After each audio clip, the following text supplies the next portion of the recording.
Hey guys, this is part 2 or a follow-up video to me discussing the issues I was having with my mini Stampin' Cut and Emboss machine. After a couple of emails back and forth, I finally called Stampin' Up, which was really the smart move to make. It's okay to email them if it's a simple issue, but when it's something like this that's malfunctioning, a lot of times a phone call will make all the difference in the world. So I did, and I spoke to a very nice young lady. I say she's a young lady, I'm not sure, because everybody seems to have young voices these days. But anyway, she was extremely helpful. She had me run through some issues with my machine, and she came to the conclusion that my machine was bad. She said it sounded like it lost its calibration, which means that something must have slipped inside the machine in the roller mechanism. And I guess that, you know, things can go wrong with these machines. That's why Stampin' Up gives you a 3-year warranty on them, which is a wonderful warranty. So they replaced this machine, and this is my replacement. I've already packaged up my old one to ship it back. They provided me with a free shipping label. All I had to do was tape it back on the box that this one came in, package everything back up along with all my plates, and I got a new set of plates. So you get a number 1 plate, a number 3 plate, a number 4 plate, and then of course 2 number 2 plates, which are your replacement cut plates. And you can see I have tried it because I wanted to see if it would work. Actually, you can see I made this card with it. You can see my impressions. I think you can see them, where I cut out the 2 flowers and this piece right here. So I had played with it a little bit after I unboxed it to make sure everything was going to work before I decided to, you know, bring it to you. Okay, the machine works wonderful. So I want you to know that if you are having trouble with your mini Stampin' Cut and Emboss machine, call Stampin' Up. If you do not have the number, reach out to me and I will provide you with that number so you can reach them. These machines haven't been out 3 years, so just about anyone that's bought one will have a warranty on it. So we're going to go ahead and grab a couple of dies, and I think I'm going to, let's see what we got here. I want to get something that I know will cut, but it's a little bit different. This is those irresistible blooms, so I'm going to cut one of those, and I'm going to get a couple of different dies out to cut, because I just want to I want to show you that my machine is definitely working now, and y'all saw me struggling with it before, so I just want to show that the machine itself does work. So let me grab another stamp set or die, and I'm basically trying to find ones that are ones I don't have to oh, this will be a good one. These are something fancy. These are labels. These are all labels and tag dies, which are so cute. So we'll cut those, and then we'll cut this really detailed piece right here. And I do want to show you that everything cuts beautifully. So I'm going to grab a piece of cardstock, and I need a strip. Let's see if I can find a strip for that one piece. This might work.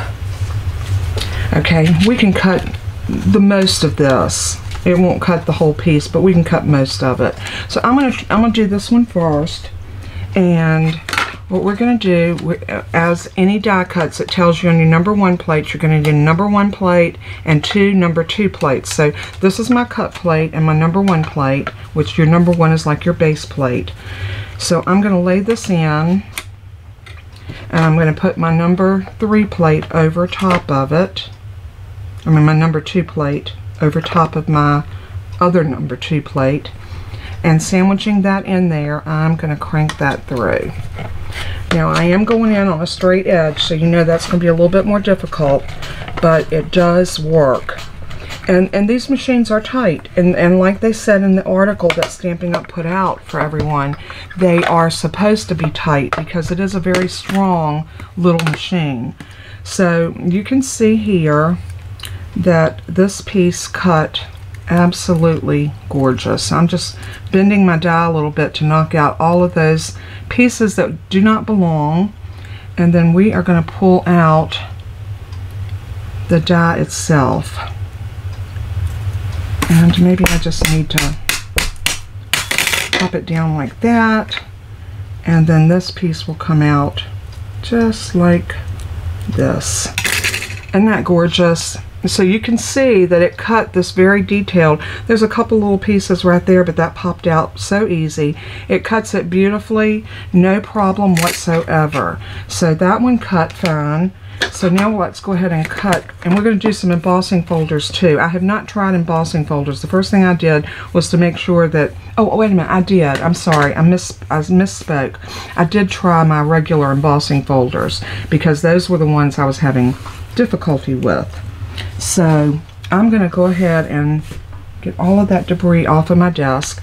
And now let's cut one of these little frame dies. And I'm going to take this one right here. And I'm going to grab a piece of cardstock. Let's see.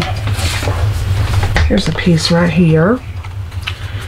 So again, I'm going to do my same sandwich. I'm going to do my number 1 plate, my number 2 plate, and I like to flip my number 2 plate as well as the top one. I like to flip them back and forth so that I'm not putting it through on the same space every time.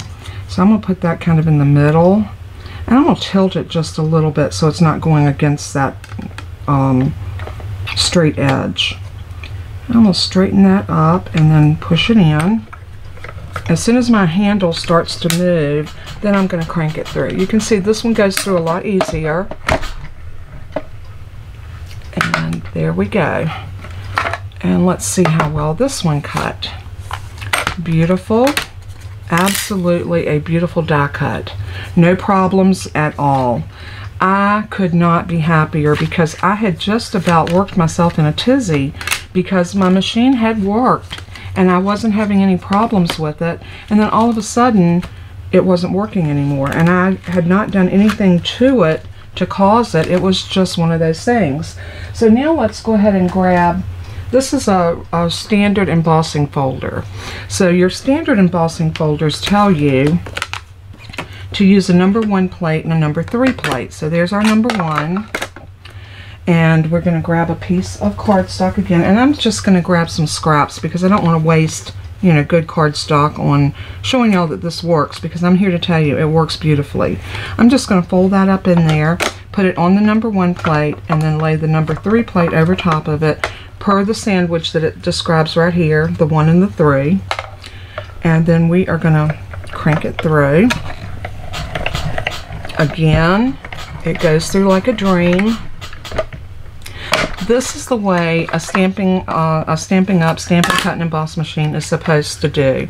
Look at that beautiful embossing. Isn't that beautiful? And for that to be a standard embossing folder, it's very deep, very detailed, and these are the thanks and hello. It's a double embossing folder, and one of them has all the hellos in different languages, and this one has the thank you in different languages. So a very, very nice set of embossing folders. And I like to keep my embossing folders that come together like this with a rubber band around them. Now I'm going to go ahead and do one more, and I'm going to do the 3D embossing folders. And again, we're going to do the small one, and this is the Wintry 3D embossing folder, and I think I'm going to do the greenery. You know, we can use this greenery all year.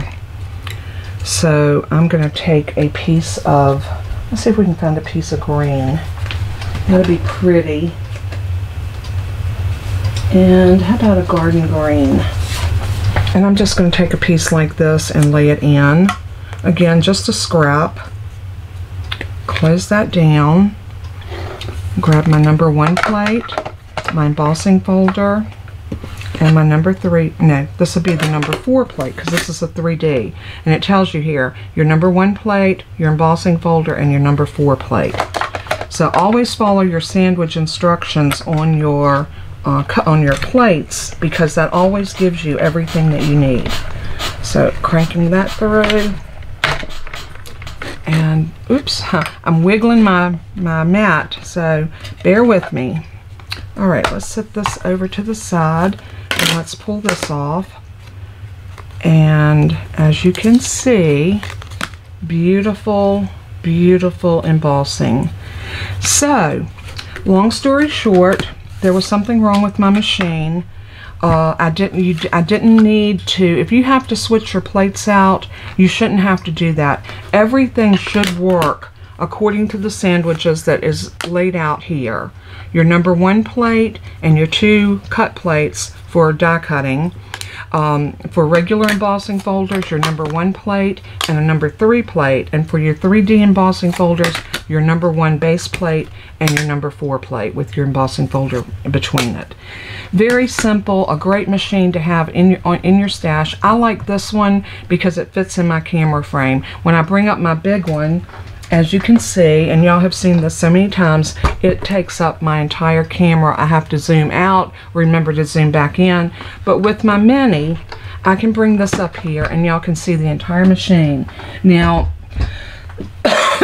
sorry, as I've said before, if you can only afford one machine, I would invest in the big one. You will be limited to what you can die cut and the embossing folders you can use with this one, because your larger embossing folders, like this is a standard one, will not go through. Your larger ones that are your 6x6, they will not go through. Of course not. But if you have the regular Stampin' Cut and Emboss machine, it is a pricier. It's like twice the price of this one, but it will take care of all your die cutting and embossing needs. And it's a great machine. I cannot say enough about it, but I am thrilled to come on and report that my machine was bad. It was not a manufacturing issue. It wasn't an issue with the plates as I first thought.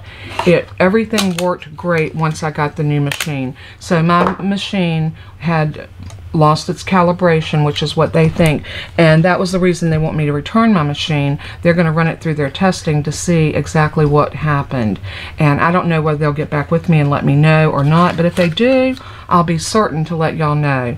So thanks so much for tuning in, and as I always say in closing, let everything that you do and say bring glory to our Savior. Jesus did it all. He is the great I Am, and He deserves our praise and our honor. So until we craft again, God bless and keep you. Bye-bye.